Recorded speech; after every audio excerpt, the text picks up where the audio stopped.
చక్కని సీతకి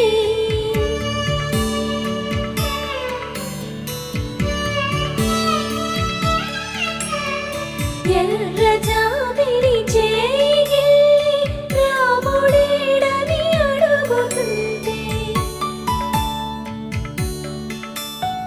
చూడలేదని పెదవి చెప్పే చెప్పలేమని కనులు చెప్పే నల్ల పూసైన